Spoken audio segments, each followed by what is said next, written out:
ॐ भूर्भुवः स्वः तत्सवितुर्वरेण्यं भर्गो देवस्य धीमहि धियो यो नः प्रचोदयात् ॐ शान्ति शान्ति शान्ति नमस्ते दोस्तों नमस्कार dear friends. See, you might have experienced sometime you meet a stranger. You may be attracted towards him or her. You may find that the person, the stranger, is very pious, very polite, and of helping nature. Sometimes you find the stranger is very obstinate, very angry person, indifferent to social attitudes, very this, and sometimes you find a person is simply arrogant, no consideration of social values. So these different qualities, different moods, difference in approach depends upon the nature of each and every person. The nature of a person depends upon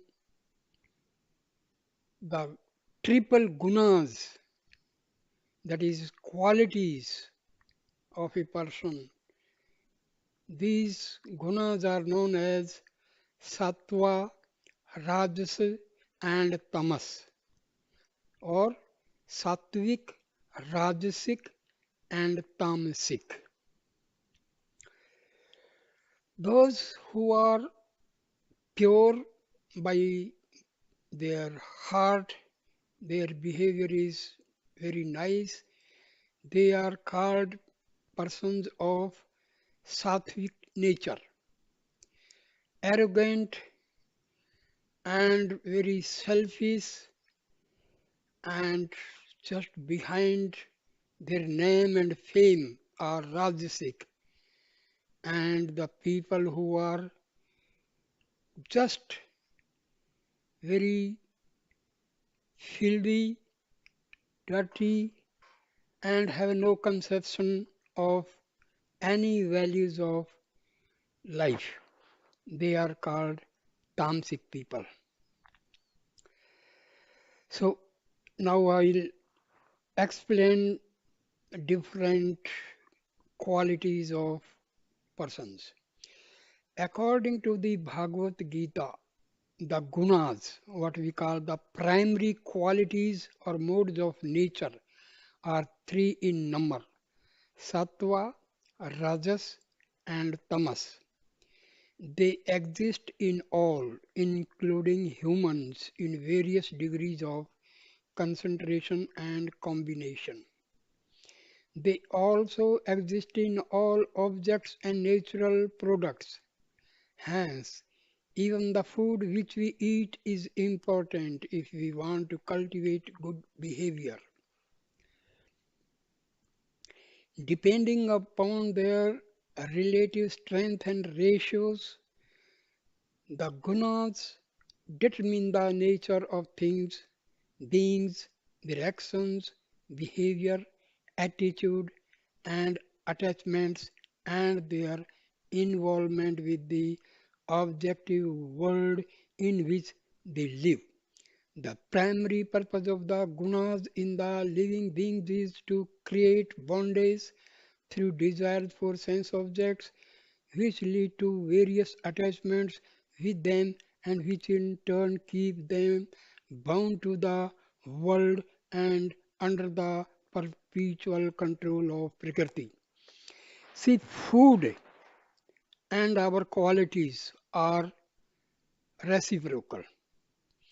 A person of sattvic nature will always eat sattvic food, simple and sattvic food.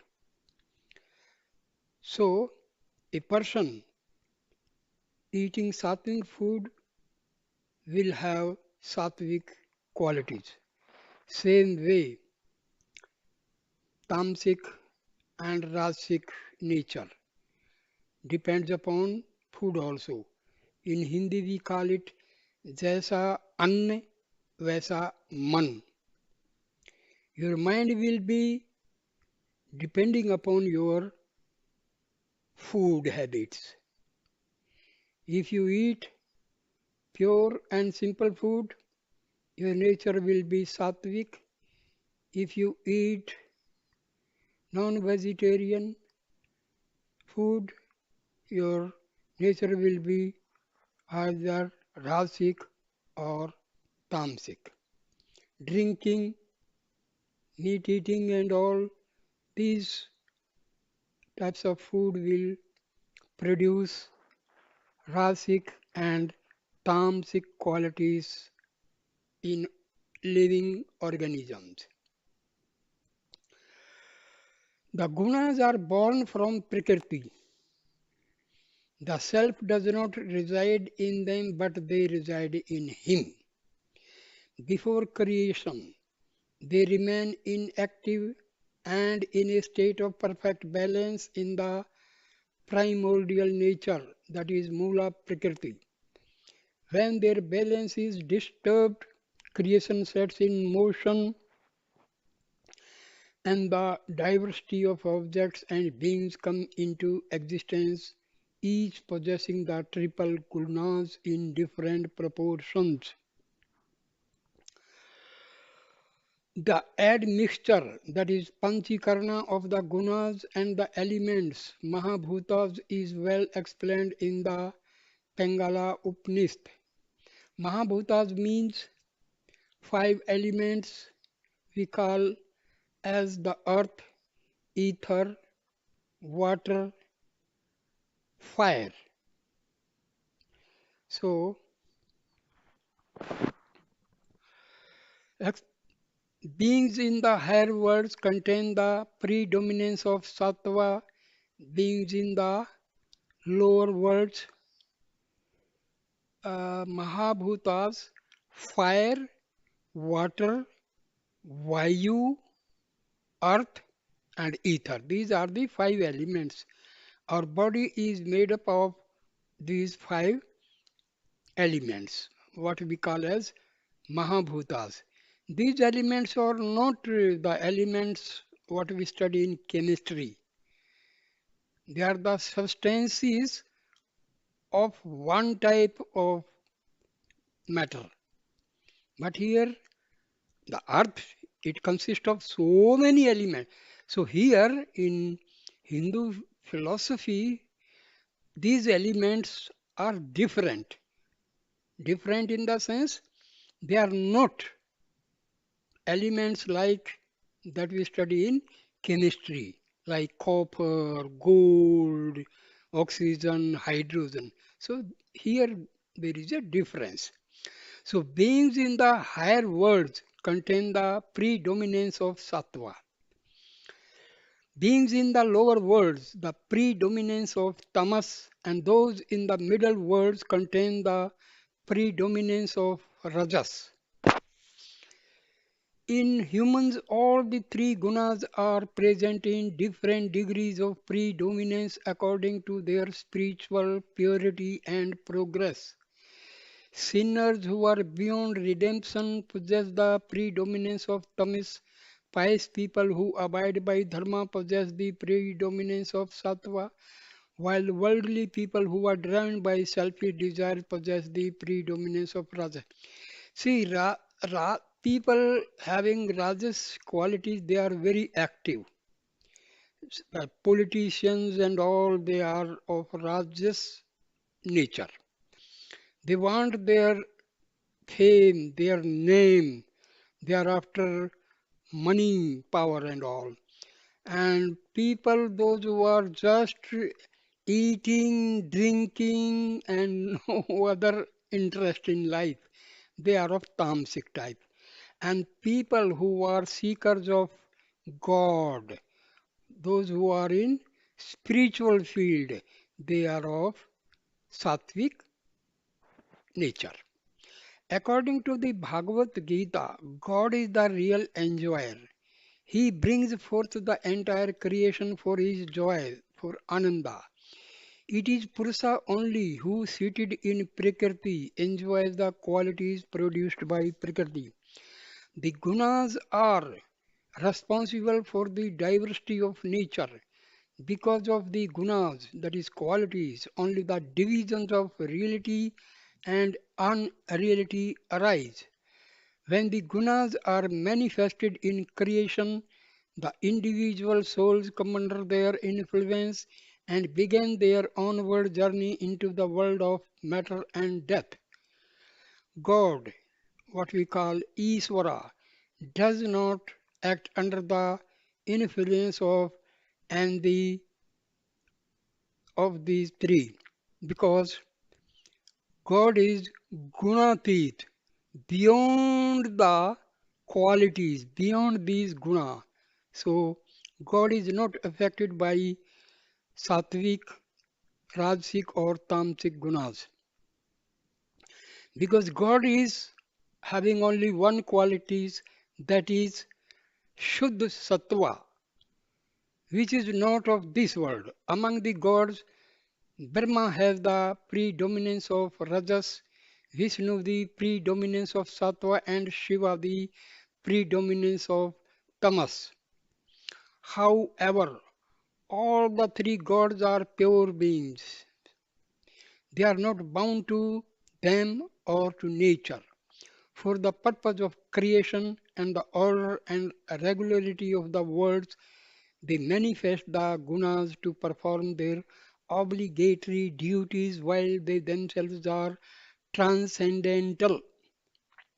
Transcendental means beyond these gunas. These gunas are not concerned with them. How our behavior is affected by these gunas. The gunas are responsible for the behavior and natural vasanas of all living beings. See, vasanas we call propensities, we call them, or subtle impressions. When we, act or when we think repeatedly, so these thoughts they take the form of vasanas, especially desires. If continuously you desire for something, that desire takes the form of vasana. Human beings are also subject to their influence. Under their control, people lose their ability to discern truths, their essential nature, or their true selves. They fail to see their oneness with God and the rest of creation or the presence of God amidst them. In the 14th chapter of the Bhagavad Gita, Lord Krishna gives us a very detailed description and definition of the three gunas, which is summarized below. Number one, Sattva is pure without impurities, illuminating and free from sickness. It binds the soul through attachment with happiness and knowledge. Second, Rajas is full of passion and is born out of trishna, thirst or intense desire, and sangha, attachment. It binds the soul through attachment with action. Third, tamas is the darkness and the crudeness in man. It is born out of ignorance and the cause of delusion. It binds the soul through recklessness, indolence, and sleep. In the beings, the three gunas compete among themselves for supremacy and try to suppress each other. Sattva predominates by suppressing rajas and tamas. Rajas predominates by suppressing sattva and tamas. The tamas by suppressing both sattva and rajas. How to know which quality is predominant in a person at a particular time?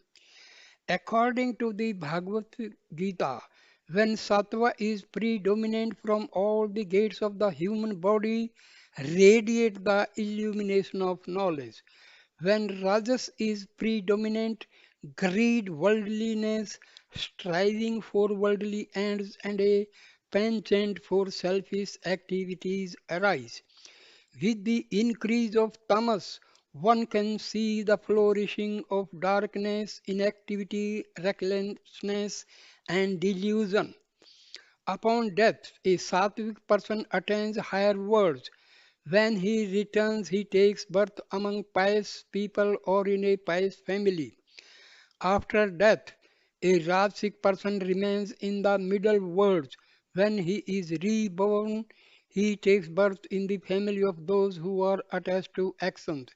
As for the Tamasic person, he sinks to lowest regions on dying, and when reborn takes birth among the ignorant and the deluded. The gunas also influence faith, resolve, professional choices, and nature of relationships. The division of human beings into the four categories is also due to the influence of gunas only. The govern every aspect of human life and the world in general. In the 18th chapter, we come across a detailed description of how men with these three qualities act and behave differently and engage themselves in different religious and spiritual activities. See, 18th chapter means that is chapter of Bhagavad Gita. So, how these gunas are resolved? The purpose of such an elaborate description of these three qualities in the Bhagavad Gita is not to encourage us to become sattvic or eliminate other qualities. Whether it is sattva or rajas or tamas, the gunas are part of prakriti and responsible for our ignorance, delusion, bondage, and suffering on earth. When they are active, we remain bound to one thing or another. We cannot be free until they are fully resolved. Therefore, the Bhagavad Gita suggests that we should try to transcend them rather than cultivate them. By knowing the nature of the three gunas and how they tend to keep us in bondage and illusion, we should become wiser and strive to transcend them. Sattva is purity and beneficial. However, for those who strive for liberation, even cultivation of sattva should be not an end in itself, for sattva also binds us to the duality of pleasure and pain. Sattvic people want to enjoy pleasure and avoid pain. They are pious and knowledgeable but prefer leading a life of luxury and comfort. Thereby, they engage in desire-ridden actions and become bound. Even though it is pure, sattva is but an instrument of Prakriti, which is meant to serve its ends by keeping us bound to the worldly life under the sovereign control of its sovereign master. Hence, one may cultivate purity, that is sattva, to suppress the other two, but in the end must rise above all the three and become stabilized in equanimity, sameness, and oneness of the self. One should go beyond the three gunas to attain immortality and freedom from birth, death, old age, and sorrow. The person who transcends these gunas, what are his qualities? So, what are the qualities of the person who has transcended the three gunas? That is, he is known as gunatita. How does he behave and how does he truly achieve it? The Bhagavad Gita answers these questions also. When a person overcomes the three gunas, He neither likes nor dislikes purity, light, passion, and delusion, which are the predominant modalities that rise from the gunas, namely sattva, rajas, and tamas, respectively. He does not detest them when they are present nor desires them when they are absent. He remains indifferent, undisturbed by the gunas, knowing that it is the gunas which are acting in all beings but not the self which is present in them. Therefore, he remains alike in pleasure and pain, stable and equal towards a lump of earth or gold, the pleasant and the unpleasant, criticism or praise, honor or dishonor, and friend or foe. Since he rises above the gunas, he does not take sides in any dispute, show any favor or preference for the dualities of life, and renounces the ambition and the initiative to perform tasks. How in our practical life we apply these gunas? A good understanding of the gunas can help you make wise decisions and remain on the right side of life.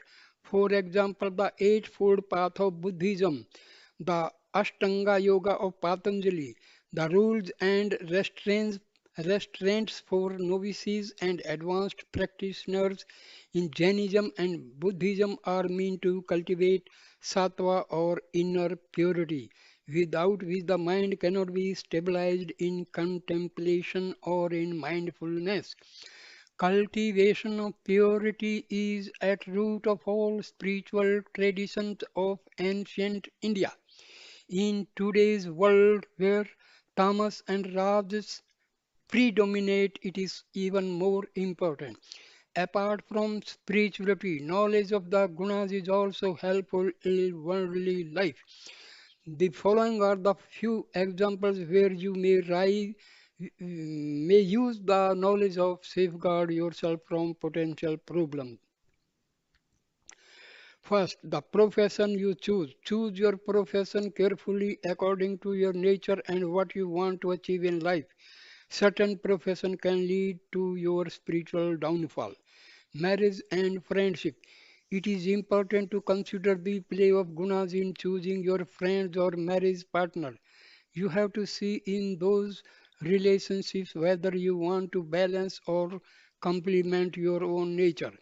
Education and specialization. If you pursue your academic career according to your nature, you will not suffer from conflicts or stress and you will have better chances of succeeding in your professional career. Parenting. Parents have to help their children cultivate the predominance of sattva so that when they grow up, they will not only have pleasant and positive personalities but also right discretions in making their choices. Then, fifth is food and lifestyle choices. They must be conducive to the cultivation of sattva, since sattva improves the vigor and the brilliance of the mind and the body. In spiritual life, the knowledge of the triple gunas is imperative. A correct understanding of the three qualities of nature is essential to overcome your bondage to earthly life and attain liberation.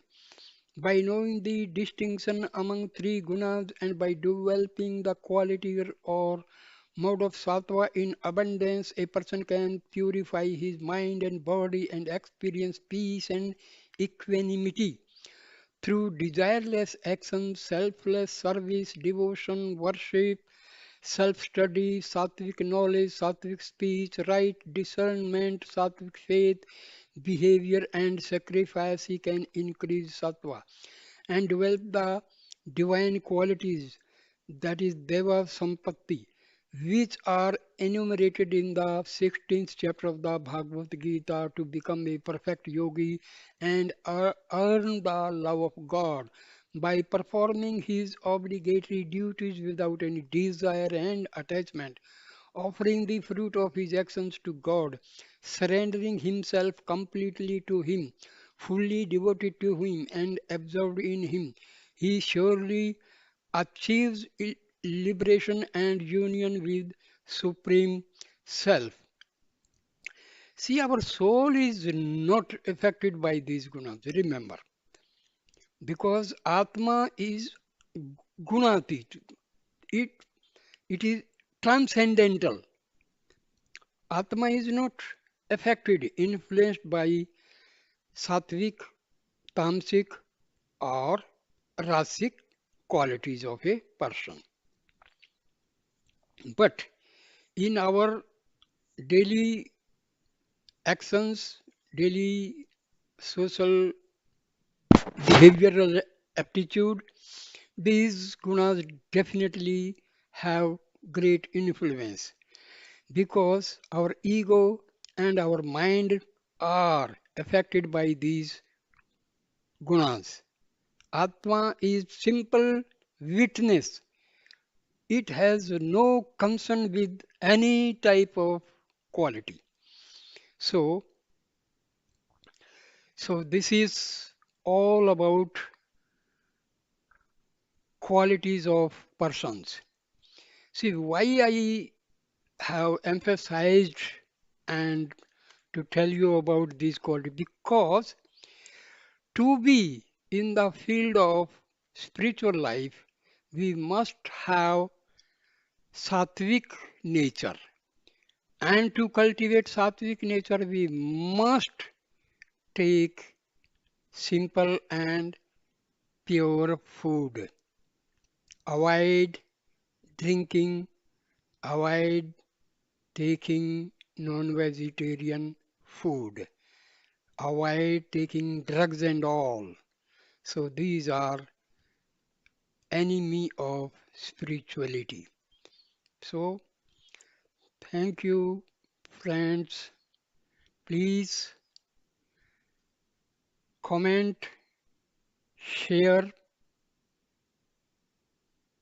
and subscribe my channel so that this message reaches many people, many people. This is a service for the mankind. We must indulge in spreading the message of Upanishads and Vedas. Thank you. Namaskar. Om Shanti Shanti Shanti.